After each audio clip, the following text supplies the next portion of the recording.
this morning to have a brief liturgical moment. We've had those off and on where we learn something that most of the time we all need to hear and learn. I think this morning we ought to think just a little bit about the Sabbath. We find the man in charge of the synagogue giving Christ a bad time about what he's done on the Sabbath. But what is the Sabbath really to us in 2016? If you go through the scriptures all the way back to the story of Genesis of creation, we find a day that becomes a day of rest. And it's an important day, and it follows through on the scriptures. And in Deuteronomy, it becomes even more specific about what you can do and what you can't do. One of my favorite things is that it tells you you can go 2,000 paces outside the city wall.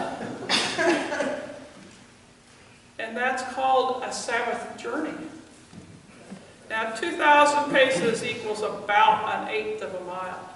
So you're not getting far from home. It's not your house, it's the walls of your parish or the walls of your community that you're going out from. But we also know that animals, I don't know how many of you are without animals, but I know most of you have animals, and they require care, particularly oxen and bigger animals that need to be taken to water. I spent probably nearly 50 years of my life nursing. And I will promise you that I never ever in my life had a nursing supervisor that looked at me and said, "Well, Sunday's your Sabbath, so you don't have to work." It doesn't work that way. People are still sick. People still need care. So the Sabbath becomes a day of quiet. Now, we have lots of people that are involved in making these services happen on Sunday mornings.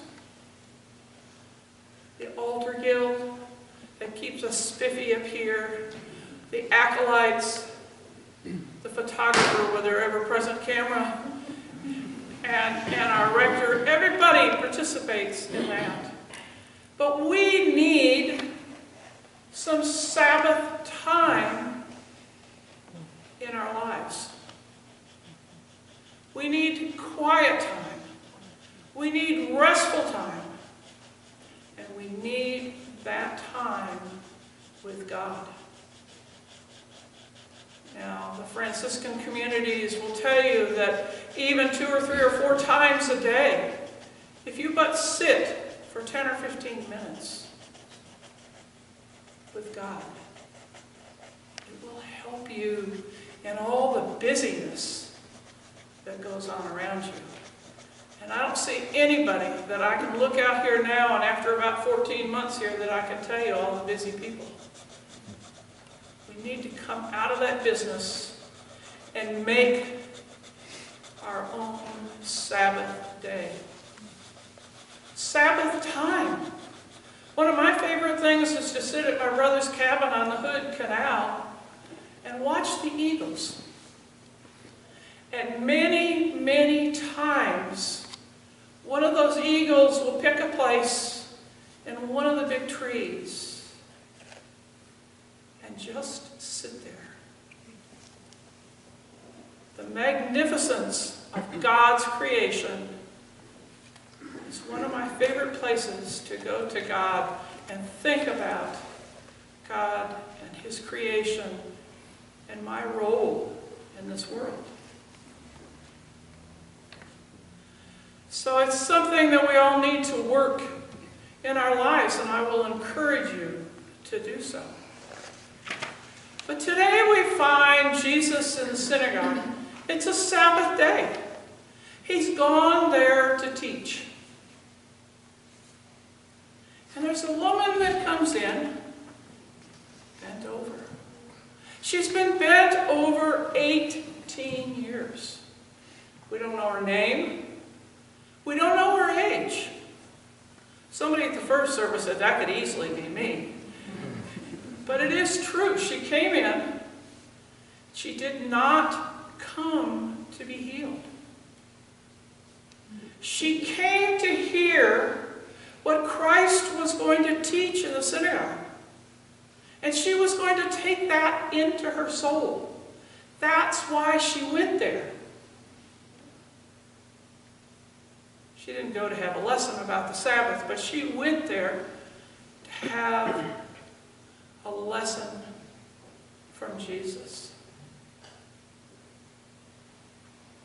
And Jesus sees her, and he said, I think if Jesus went like that to me, I'd kind of go, ooh, what did I do wrong? Or, that would be a real scary thing. But she, being the woman that she was, went toward him. And he said, woman, you are healed of your infirmity. And then he reaches out and touches her.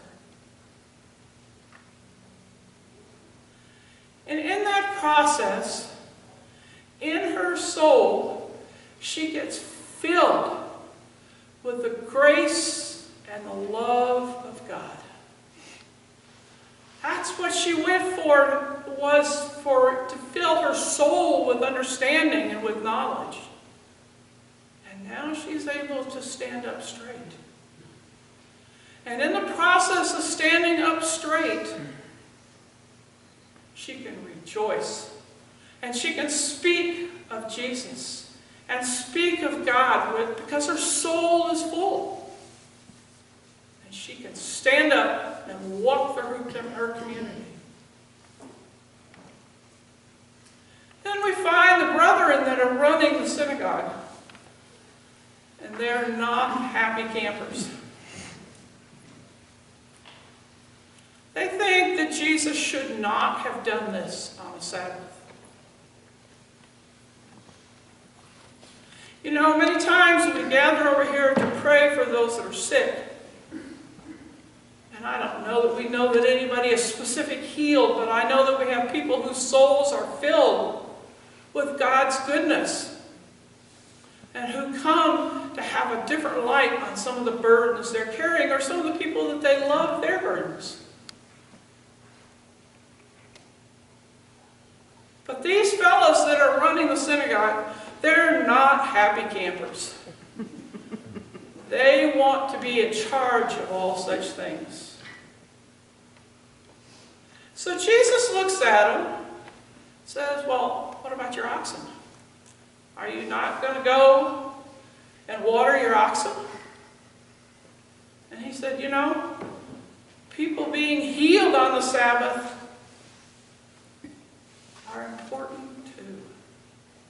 It doesn't matter, but God and Christ reach out and heal this lady that is bent over. And the bottom line probably is that these people don't want anybody healed in the synagogue. They don't want anybody to be rejoicing in God in their lives, because they don't like all this stuff. They want to be the people in charge. And Jesus has come with God's grace, brings it to all the people around him. And when they realize why Jesus is really there, then they all start rejoicing. So it's a Sabbath day that is filled with God's goodness and God's grace. And not all of our Sabbath days are going to be like that. But to me, this is an encouragement for us all to take that time in our lives to have God time, to have quiet time. And I can only tell you that as a Franciscan, I have felt the difference when I make a point of stopping. It's like, stop the world, I want to get off. Stopping the world, taking time, and thinking about the preciousness of Jesus in our lives.